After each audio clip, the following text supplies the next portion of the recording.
काय सांगाल भैया, तुम्ही आज प्रत्येक घरापर्यंत पोहोचत आहे? जसं की आपल्याला माहिती आहे, जिल्हा परिषद पंचायत समिती सध्या निवडणुकीचा प्रचार चालू आहे आणि 7 तारखेला मतदान आहे. आणि त्या प्रचाराच्या निमित्ताने आज आम्ही आंतरवाली गावामध्ये आलेलो आहे. आणि सकाळी गावात आल्यापासून आज आपण बघू शकता, आता जवळपास 11 वाजता आहेत, परंतु अजून बरेच गाव शिल्लक आहे. कारण प्रत्येक घरात, प्रत्येक दारात एक उत्स्फूर्तपणे लोक स्वागत करत आहेत, महिला भगिनी औक्षण करत आहेत.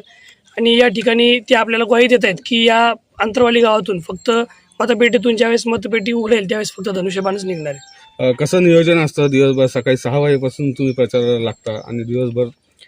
दिवसाची सध्या दिनचर्या तीच आहे की सकाळी आवरून बाहेर पडायचं, मतदारांची भेटी घ्यायच्या, त्यांचे आशीर्वाद घ्यायचे आणि त्यांना धनुष्यबाणाला.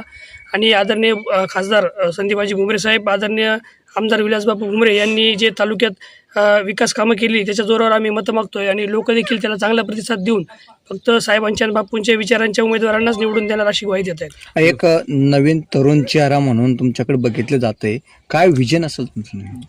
विजन तेच आहे जे साहेबांनी आणि बापूंनी आत्तापर्यंत विकास कामं केलेली, इथून पुढे देखील तेच विकास कामांच्या माध्यमातून लोकांचे प्रश्न सोडवायचे आहेत. ते जे सर्वसामान्यांच्या जीवनाशी निगडीत विषय असतात. जिल्हा परिषदमध्ये आता मी निवडणूक लढवते, तर जिल्हा परिषद म्हटल्यानंतर गावातील स्वच्छता असेल, पाणी पुरवठा असेल, आरोग्य असेल, शिक्षण असेल, हे जे प्रमुख 4 मुद्दे, याच्यावर येणाऱ्या काळात बापूंच्या साहेबांच्या नेतृत्वाखाली आम्ही सर्वच उमेदवार काम करणार आहे. काय संकल्प आहे यावर्षी आणि आता काय सांगणार आहे? सगळ्या मतदारांना काय आवाहन कराल?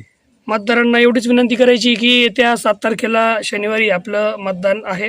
आणि या मतदानाच्या दिवशी आपल्या प्रत्येकाला 2 मतदान करायचं आहे, एक जिल्हा परिषद गटातल्या उमेदवारासाठी आणि एक आपल्या पंचायत समितीच्या गणासाठी.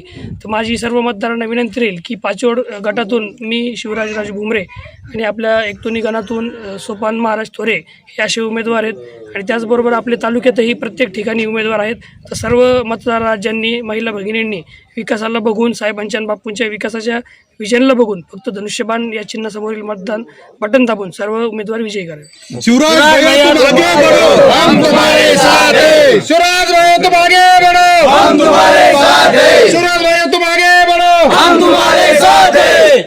हा विकास हा केवळ एकच मुद्दा आमच्याकडे. याच्या पाठीमागे सुद्धा आम्ही पंचायत समितीची निवडणूक लढवली होती. तर घराघरापर्यंत जाऊन प्रत्येक अंटील शेवटच्या माणसापर्यंत विकास नेण्याचं काम आम्ही या 5 वर्षात केलेलं आहे. मग ते वयोवृद्धांना श्रावण बाळाचा लाभ असो, की रोजगार हमी योजनेतून प्रत्येक घरामध्ये शेतकऱ्यापर्यंत वैयक्तिक योजना असतील, सिंचनाच्या योजना असतील, वैयक्तिक सिंचन विहीर असेल, गायगोठा असेल, वृक्ष लागवड असेल, इत्यादी करून शेतकऱ्याच्या हिताच्या योजना ही प्रामुख्याचे मुद्दे व गोरगरीब जनतेची सेवा हे तर आमचा पिंडच आहे, शिवसेनेचाच पिंड आहे. 80% समाजकारण, 20% राजकारण या भूमिकेतून आम्ही काम करतो. त्या न्यायानं आम्ही प्रत्येक गावामध्ये, आज आपण बघताय या गावामध्ये आपण आलात तर प्रत्येक गावात CC रोड असेल, फ्लेवर ब्लॉक असेल, या ठिकाणी बरीचशी विकास कामं आम्ही रोजगार हमी योजनेच्या माध्यमातून, पंचायत समितीच्या माध्यमातून या ठिकाणी करण्याचा प्रयत्न केला. आणि हे भविष्यात याच कामाला आम्हाला पुढे न्यायचं आहे, हाच आमचा संकल्प आहे. काय आव्हान करशील मतदार? मतदार राजा तर आमच्या पाठीमागे भक्कम पाठी उभा आहे, कारण विकासाच्या जोरावर ते आमच्या पाठीशी उभा आहे.